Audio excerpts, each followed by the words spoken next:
This presentation is going to look at the various world agencies that play a pretty important role in our world as a whole, as well as some major conflicts that the U.S. has been involved with in the past, and foreign policy tools that the United States has at their disposal.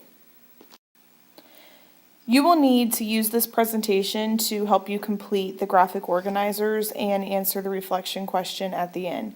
Do not try to look this stuff up, just follow along and you'll get all the information that you need. This portion of the presentation will help you complete the first graphic organizer associated with the world agencies. If you look at the graphic organizer, you will see that the first row has already been completed for you, as well as the first column. The first column requires the abbreviation for the different world organizations. So if you look at the first one, it's NGO. The second column asks you to provide the full name of the organization or agency. I did the first one for you as an example, so in this case it would be non-governmental organization. The third column asks you to give an explanation or a purpose for this agency. Again, I did this as an example. So I wrote an agency that is not part of the government and is not for profit. You can see I kind of put that in my words a little bit as the slide itself says an organization that is not a part of a government and is not a for-profit business. You are more than welcome to paraphrase so long as you do not lose the meaning. And then the last column asks you to provide an example of that agency if applicable. In this case it is, and an example would be the American Diabetes Association. That is not the only example, but that is one. NAFTA, or the North American Free Trade Agreement, written right here, is an agreement signed by Canada and Mexico and the United States. It creates a rules-based trade alliance in North America. Now in this case, you will not have an example. NATO, also known as the North Atlantic Treaty Organization, is an international organization consisting of Canada, Britain, the U.S., and several European nations. The purpose of this agency is to create a shared defense, meaning that if one of those countries needs help defending itself, the rest of the countries will join in as well. For this one, no example.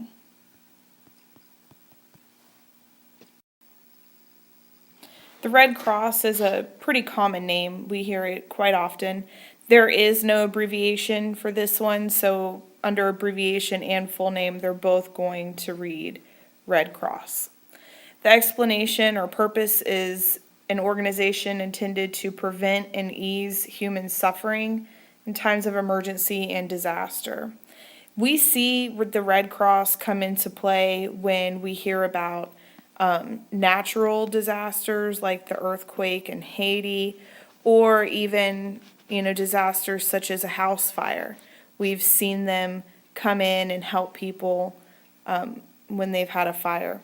They also help the homeless community try to get back up on their feet and find shelter, food, safety, employment, things like that. The United Nations is a name that we hear a lot in the news. The abbreviation for the United Nations is UN, full name United Nations. The purpose of this organization is to increase political and economic cooperation among member countries. Currently, there are 192 member countries. If you remember correctly, we have 195, possibly 96, depending on how you view the situation in the world. So there's just a very small amount that are not part of this organization. The organization is intended to develop programs that have the goal of improving human rights and reducing conflicts. The following slide will provide you with not only another important world organization, but a world organization that was started as a direct result of the United Nations. So I would like for you to use the following slide as your example for the United Nations, as well as for you to be able to fill in the next portion of the graphic organizer. So UNICEF, also known as the United Nations International Children's Emergency Fund, was created by the United Nations. So this one would be your example for the United Nations. The purpose of UNICEF is an agency intended to improve the health and nutrition of children and mothers throughout the world. There is no example for this one, but remember to use UNICEF as your example for the United Nations. The World Court, also known as the International Court of Justice.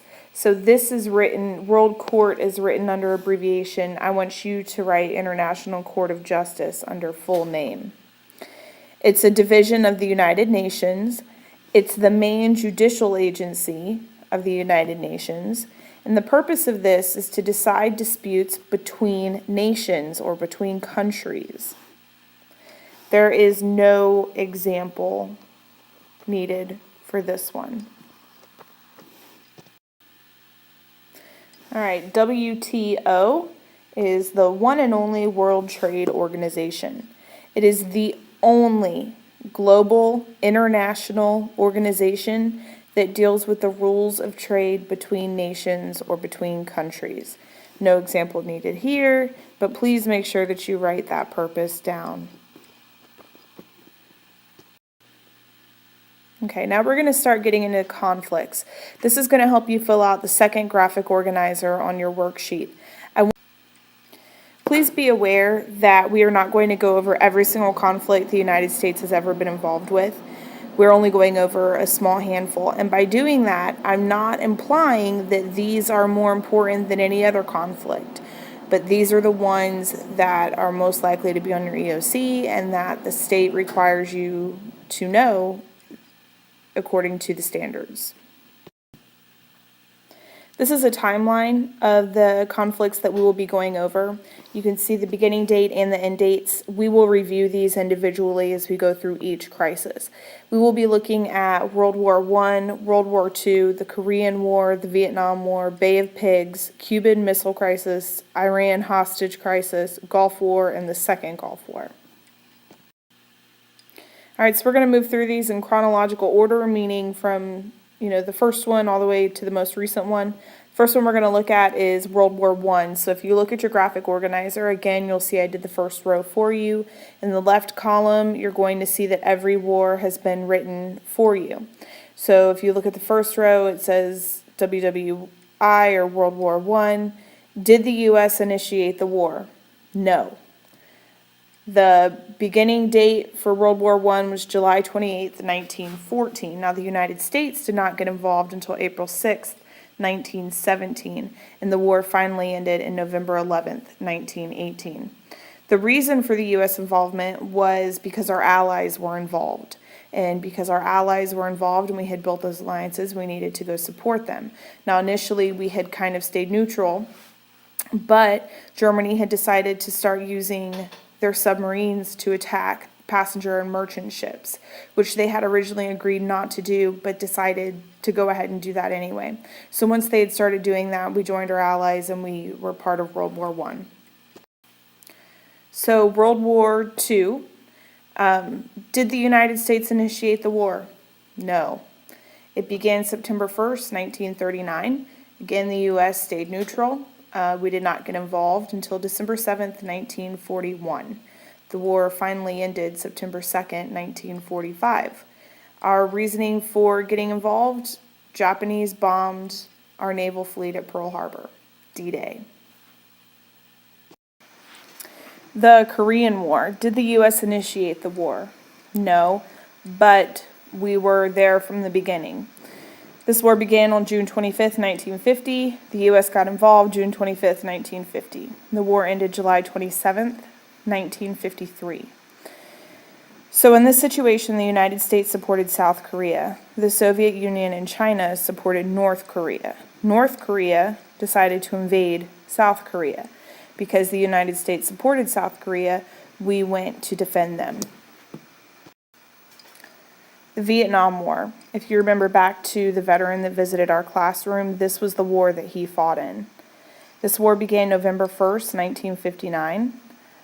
It was not initiated by the United States. The United States did not get involved until August of 1964. It ended April 30th, 1975. The United States had stayed out of this until 2 U.S. destroyers that were stationed in the Gulf of Tonkin in Vietnam had radioed that they had been fired upon by Vietnamese forces. Once the Vietnamese forces had fired on our ships, we went over there and became involved in the Vietnam War. The Bay of Pigs, we did initiate this. It began April 17th, 1961. U.S. was involved right from the start. It was our idea. So we were involved from April 17th, 1961. It ended just, a few days later, April 19th, 1961. The leader of Cuba supported strong communist ideology, and the United States perceived that as a threat. Cuba's only 90 miles off the coast of Florida, so it would be easy for them to get to the United States. So the United States felt that it would be in the country's best interest to send a group of soldiers over there and do kind of a sneak attack. They were hoping that if they showed up on the beaches of Cuba, they would be supported by Cuban residents and they would be able to overthrow the ruler. That wasn't the case. They were met by Cuban militants and they were defeated. All right, the Cuban Missile Crisis. I would say that we initiated this. It began October 14th, 1962. We were there from the beginning. Ended October 28th, 1962. Cuba had possessions of nuclear Soviet missiles. Again, they're 90 miles off the coast of Florida. This was a huge problem, so the United States needed to stop this. They were successful. The Iran hostage crisis. No, we did not initiate this. It began November 4th, 1979. We were involved November 4th, 1979. It ended January 20th, 1981. A group of angry Islamic revolutionaries attacked the U.S. Embassy in Tehran. They took more than 60 American hostages. This was deemed the Iran hostage crisis because they had so many American hostages, and it took quite some time to try to get them home safely. The Gulf War, one of the more recent wars, began August 2nd, 1990. U.S. did not get involved until November 29th, 1990. It ended February 28th, 1991.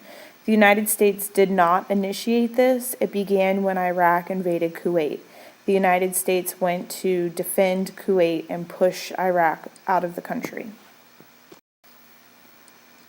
The second Gulf War, again, I would say the United States initiated this. However, it was with support of many other countries and in the best interest of global security. It began March 20th, 2003. The U.S. involvement took place March 20th, 2003.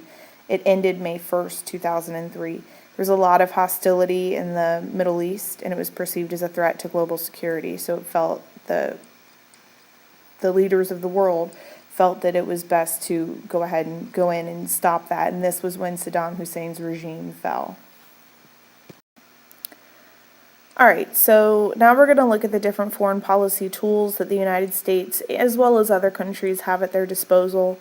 This will help you complete the third and final graphic organizer. The goals of any foreign policy tactic is to protect America and its citizens, support economic growth and human rights around the world, and increase support for American values like democracy and freedom.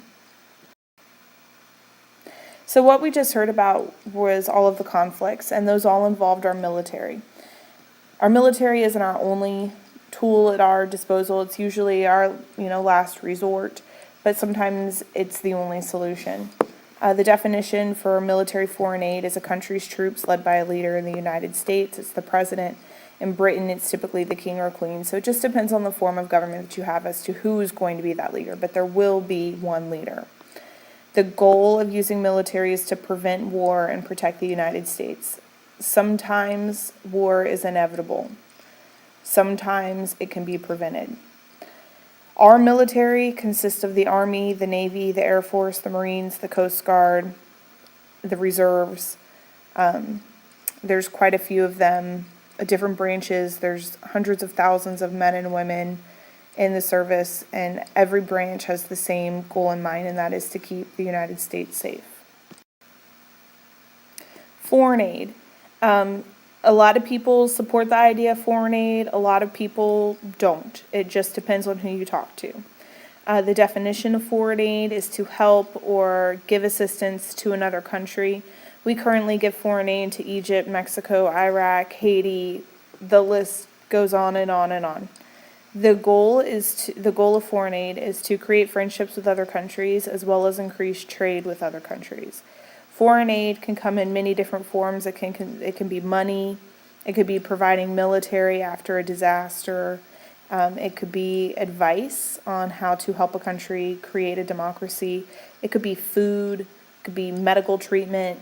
It could be all kinds of things. Anything that the people of that country need, if we provide it for them, it's foreign aid. A treaty. So you guys heard this word yesterday. It's a formal agreement between countries that creates laws that must be followed. It's typically negotiated by the president, but it has to be approved by 2/3 of the Senate.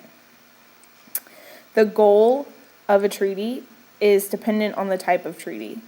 Some examples of treaties that we currently have, one's with the Philippines for mutual defense. If the Philippines gets attacked, we're going to be there to help them, and if we get attacked, they're going to be here to help us. We have an extradition treaty with Italy, meaning that if an American goes to Italy and breaks the laws and comes back to America, we'll ship him back to Italy. If an Italian comes to America and breaks the laws and then goes back to Italy, Italy will ship him back to us. So it really all just depends on the purpose of the treaty as to what the goal of that treaty is. Diplomatic talks. The United States is actually currently involved in diplomatic talks with Iran to try to stop their nuclear program. All right, so I made a typo here. We're going to do some crossing out. A diplomatic talk is a negotiation between diplomats. We're going to cross out this part right here. Usually geared towards a specific topic. For example, the nuclear talks with Iran. They're talking about Iran's nuclear program. The goal is to reach a political agreement that all parties agree on and that all parties will follow. If you've been paying attention to the news or you've read anything about the Iran nuclear talks, you will know that a lot of people doubt the integrity of Iran, but the United States is still trying to persevere in an agreement. And only time will tell if Iran can be trusted or not.